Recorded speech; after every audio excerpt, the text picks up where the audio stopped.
Hello guys, I am back with a easy midi. ഇന്ന് നമുക്കൊരു midi ചെയ്ത് നോക്കിയാലോ? എലാസ്റ്റിക്കും ബാൻഡും ലൈനിങ്ങും ഒക്കെ വെച്ചിട്ടുള്ള. അപ്പോൾ നമുക്ക് ഈ ഒരു മിഡിക്ക് വേണ്ടി എന്തൊക്കെയാണ് വേണ്ടത്, എത്രയാണ് വേണ്ടതൊക്കെ ഒന്ന് ഡീറ്റെയിൽ ആയിട്ട് നോക്കാം. ഇവിടെ ആദ്യം വേണ്ടത് ഇലാസ്റ്റിക് ആണ് കേട്ടോ. ഇപ്പോൾ കമൻറ്റ് വരും ഇലാസ്റ്റിക് അല്ല എലാസ്റ്റിക് ആണ്, എലാസ്റ്റിക് അല്ല ഇലാസ്റ്റിക് ആണെന്ന് പറഞ്ഞിട്ട്. അപ്പോൾ കറക്റ്റായിട്ട് എന്താ പറയാന്ന് നിങ്ങളൊന്ന് കമൻറ്റ് ചെയ്യണേ. ഞാനിപ്പോൾ ഇലാസ്റ്റിക് എന്നാണ് കേട്ടോ പറയുന്നത്. അപ്പോൾ ഇലാസ്റ്റിക് എടുക്കുമ്പോഴേ 1 ഇഞ്ചിൻ്റെതോ 3/4 ഇഞ്ചിൻ്റെതോ ഒക്കെ എടുത്തോളൂ കേട്ടോ. എൻ്റെ കയ്യിലിപ്പോൾ അതില്ലാത്തത് കൊണ്ടാണ് ഞാനിത് ചെറിയത് എടുക്കുന്നത് കേട്ടോ. പിന്നെ ഇതുപോലെ ഒരു ബാൻഡാണ് കേട്ടോ വേണ്ടത്. ഞാനിവിടെ ഇപ്പോൾ എടുത്തിട്ടുള്ളത് ഇതിൻ്റെ അളവെന്ന് പറയുന്നത് 28 ആണ്. അതായത് നമ്മുടെ കുട്ടീൻ്റെ അരവണ്ണത്തിനേക്കാൾ ഒരു 4 ഇഞ്ചോ എക്സ്ട്രാ എടുക്കുക കേട്ടോ. അപ്പോൾ എനിക്കിവിടെ വരുന്നത് എൻ്റെ കുട്ടിക്ക് അരവണ്ണം വരുന്നത് 20 ആണ്. അപ്പോൾ 20ക്ക് ഞാനൊരു 4 എക്സ്ട്രാ എടുത്തു. 4 എന്ന് പറയുമ്പോൾ ഒരു ഭാഗത്ത് 4, അപ്പോൾ പിന്നെ 8 ആവും. 2 ഭാഗത്തും കൂടെ 8 കേട്ടോ. ഇനി നമുക്ക് ലൈനിങ് പീസ് നോക്കാം കേട്ടോ. ഏകദേശം ഒരു 1.25 മീറ്റർ ആണ് കേട്ടോ ഞാൻ ലൈനിങ് എടുത്തത്. ഇതൊരു സ്ക്വയർ ആയിട്ടുള്ളൊരു ക്ലോത്ത് ആയിരുന്നു. അപ്പോൾ ഇതിൻ്റെ സെൻറ്റർ കട്ട് ചെയ്തിട്ട് 2 പീസാക്കി എടുത്തു. ഇനി രണ്ടും കൂടെ ഒന്ന് അറ്റാച്ച് ചെയ്തെടുക്കണം കേട്ടോ. ഇതുപോലെയാണ് കേട്ടോ. ഇത് രണ്ടും കൂടെ വെച്ചിട്ടാണ് 1.25 വരുന്നത്. ഇനി മെയിൻ ക്ലോത്ത് ഞാൻ എടുത്തിട്ടുള്ള ഏകദേശം ഒരു 2 മീറ്റർ ഉണ്ട് കേട്ടോ. അതായത് ഇത് അതുപോലെ തന്നെ 2 പീസായിട്ടാണ്. കാരണം ഒരു സ്ക്വയർ ആയിരുന്നു, അത് ഞാൻ സെൻറ്റർ കട്ട് ചെയ്തിട്ട് 2 പീസാക്കി എടുത്തു. ഇത് നമുക്ക് ഇതുപോലെ ഒന്ന് കൂട്ടി തയ്ച്ചെടുക്കും. ഇപ്പോൾ ഞാനിവിടെ 2 പീസും അറ്റാച്ച് ചെയ്തെടുത്തിട്ടുണ്ട് കേട്ടോ. ഫുൾ ലെങ്ത് ആയിട്ട് കിട്ടിയിട്ടുണ്ട്. ഇനി നിങ്ങളുടെ കയ്യിൽ ഇത് ലെങ്ത് ആയിട്ടുള്ള ക്ലോത്ത് ആണുള്ളതെങ്കിൽ കുഴപ്പമില്ല, അത് കറക്റ്റാക്കി നേരെ എടുത്താൽ മതി കേട്ടോ. ഇപ്പോൾ എൻ്റെ കയ്യിൽ അങ്ങനെ ഒരു ക്ലോത്ത് ഇല്ലാത്തത് കൊണ്ടാണ് ഞാൻ ജസ്റ്റ് കട്ട് ചെയ്തിട്ട് എടുത്തത്. ഇപ്പോൾ ലൈനിങ്ങും ഇതുപോലെ അറ്റാച്ച് ചെയ്തെടുത്തിട്ടുണ്ട് കേട്ടോ. ആദ്യം തന്നെ നെറി കൊടുത്തിട്ടാണ് കേട്ടോ ഈ ഒരു ഫ്രോക്ക് നമ്മൾ ചെയ്തെടുക്കുന്നത്. ഇങ്ങനെ ആകുമ്പോൾ നമുക്ക് സ്റ്റിച്ച് ചെയ്യാൻ എളുപ്പമായി. നെറി ഇടുന്നതിൻ്റെ വീഡിയോ ഒക്കെ പലവട്ടമായിട്ട് ഞാൻ ഷോർട്സിൽ അപ്ലോഡ് ചെയ്തിട്ടുണ്ട്. അപ്പോൾ കാണാത്തവരുണ്ടെങ്കിൽ അതൊക്കെ ഒന്ന് പോയി കണ്ടു നോക്കണേ. അപ്പോൾ എങ്ങനെയാണെന്ന് വെച്ചാൽ നമ്മുടെ ഒരു ക്ലോത്തിൻ്റെ ഒരു ഭാഗത്ത് ആദ്യം മുതൽ അവസാനം വരെ സ്ട്രൈറ്റ് ആയിട്ട് ഒന്ന് സ്റ്റിച്ച് ചെയ്യുക. എന്നിട്ട് അതിൽ നിന്ന് ഒരു നൂലിങ്ങനെ വലിച്ചെടുക്കുക.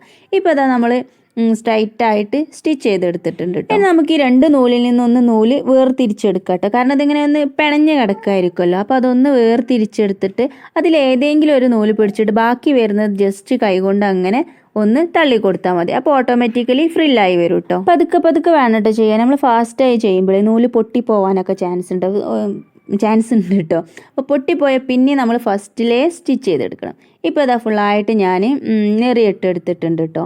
അതായത് 1 മീറ്ററാണ് ഈ ഒരു കാണുന്ന ഭാഗം, അത് ഫുള്ളായിട്ട് നെറിയാക്കി സെറ്റാക്കിയിട്ടുണ്ട്. അപ്പോൾ അത് ബാക്കി വരുന്ന നൂലുണ്ടല്ലോ, അത് നമ്മൾ ജസ്റ്റ് കയ്യിൽ ഇങ്ങനെ ജസ്റ്റ് ചുറ്റി കൊടുത്താൽ മതിയിട്ട്. പിന്നെ നമ്മുടെ എക്സാക്റ്റ് ആ കളർ നൂല് തന്നെ എടുക്കേണ്ട ആവശ്യമില്ല, കാരണം ഇതിങ്ങനെ വേസ്റ്റായി പോകാനാണല്ലോ. അപ്പോൾ നമ്മൾ യൂസ് ചെയ്യാത്ത ഏതെങ്കിലുമൊക്കെ ഒരു നൂലുണ്ടെങ്കിൽ അത് വെച്ചിട്ട് ചെയ്താൽ മതി. ഇപ്പോൾ 1 മീറ്റർ ഇങ്ങനെ ചെയ്തെടുത്തിട്ടുണ്ട്. ഇനി ബാക്കി വരുന്ന ഭാഗം നമ്മൾ ഇപ്പോൾ ഈ ഒരു സൈഡിൽ നിന്നാണല്ലോ ചെയ്തത്. അപ്പോൾ ബാക്കി വരുന്ന ഭാഗം നമുക്ക് മറ്റേ സൈഡിൽ നിന്ന് ചെയ്തെടുക്കാം കേട്ടോ. അതാകുമ്പോൾ ഒന്നുകൂടെ ഈസി ആയിരിക്കും.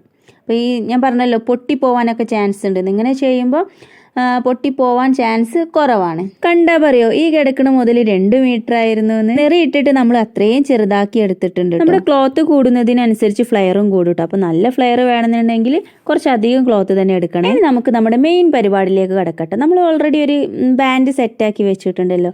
28 ആയിരുന്നു നീളം വരുന്നത്. വീതി വരുന്നത് 3 സംതിങ് എന്തായിരുന്നു, അത് ഞാൻ മുന്നേ മെൻഷൻ ചെയ്തിട്ടില്ലായിരുന്നു. 3 സംതിങ് ആയിരുന്നു വരുന്നത്. അപ്പോൾ നമ്മൾ ഈ ബാൻഡിൻ്റെ വീതി എങ്ങനെ എടുക്കേണ്ടതെന്ന് വെച്ചാൽ നമ്മുടെ എലാസ്റ്റിക് ഉണ്ടല്ലോ, ആ എലാസ്റ്റിക്കിൻ്റെ ഇരട്ടി വേണിട്ട് എടുക്കാൻ. എന്നിട്ട് ജസ്റ്റ് ഒരു 1/2 ഇഞ്ച് തയ്യൽ തുമ്പിനും കൂടെ വെച്ചിട്ട് വേണം നമ്മൾ ഈ ഒരു ബാൻഡിൻ്റെ വലിപ്പത്തിലാക്കി എടുക്കണം കേട്ടോ മെയിൻ ക്ലോത്തിന്. കാരണം നമ്മൾ അത്രയും ഫ്രില്ലിട്ട് ചെറുതാക്കി വെച്ചതാണല്ലോ. ഇനി നമുക്കിത് അഡ്ജസ്റ്റ് ചെയ്ത് കൊടുത്തിട്ട് ഈ ഒരു വലിപ്പത്തിൽ ആക്കിയെടുക്കണം. ഇനി അടുത്ത സ്റ്റെപ്പ് എന്ന് പറയുന്നത് നമ്മുടെ ഈ ഒരു ബാൻഡിൻ്റെ നല്ല വശവും അതുപോലെ നമ്മുടെ മെയിൻ ക്ലോത്തിൻ്റെ നല്ല വശവും ഫേസ് ടു ഫേസ് ആയി വെച്ചിട്ട് ഇവിടം തൊട്ട് ഇവിടം വരെ ഒന്ന് സ്റ്റിച്ച് ചെയ്തെടുക്കണം. ഇപ്പോൾ നമ്മൾ ബാൻഡ് ഇവിടെ അറ്റാച്ച് ചെയ്തെടുത്തിട്ടുണ്ട് കേട്ടോ. ഇനി അടുത്ത സ്റ്റെപ്പ് നമ്മുടെ ലൈനിങ് അറ്റാച്ച് ചെയ്തെടുക്കലാണ് കേട്ടോ. ലൈനിങ് ഞാൻ പറഞ്ഞല്ലോ ഏകദേശം ഒരു 1.25 മീറ്ററോളാണ് ഇട്ടുള്ളത്. അപ്പോൾ അത് ഞാൻ മുന്നേ ചെയ്തതുപോലെ നമുക്ക് സ്ട്രൈറ്റ് ആയിട്ട് ഒരു സ്റ്റിച്ച് കൊടുത്തിട്ട് വലിച്ചിട്ട് ഫ്രില്ലിട്ടെടുക്കാം. അല്ലെങ്കിൽ പിന്നെ ഇതിൻ്റെ മുകളിൽ ഇതുപോലെ വെച്ചിട്ട് നമുക്ക് നെറിയിട്ടിട്ട് അങ്ങനെയും കൊടുക്കും. അപ്പോൾ ഞാൻ ഇതിൻ്റെ മുകളിൽ നെറിയിട്ടിട്ട് സ്റ്റിച്ച് ചെയ്തെടുക്കുകയാണ് കേട്ടോ ചെയ്യുന്നത്. ഇതുപോലെ നെറി വെച്ചിട്ട് സ്റ്റിച്ച് ചെയ്തെടുത്തിട്ടുണ്ട് കേട്ടോ. ഇപ്പോൾ നമ്മുടെ ഏകദേശം പരിപാടി കഴിഞ്ഞിട്ടു. ഇനി നമുക്ക് ഈ ബാൻഡ് ഇതുപോലെ ഒന്ന് മറിച്ചിട്ട് ഒന്ന് ജസ്റ്റ് ഉള്ളിലേക്ക് മടക്കി കൊടുത്തതിന് ശേഷം ഒന്ന് സ്റ്റിച്ച് ചെയ്തെടുക്കാം. ബാൻഡ് നമ്മുടെ ലൈനിങ്ങിൻ്റെ ഭാഗത്തേക്ക് വേണം കേട്ടോ മറിച്ചടിക്കാൻ. അത് നമുക്ക് ഓൾറെഡി അങ്ങനെ തന്നെയാണ് വരിക, പക്ഷേ ഞാൻ ജസ്റ്റ് ഒന്നുകൂടെ പറഞ്ഞു എന്നുള്ളൂ കേട്ടോ.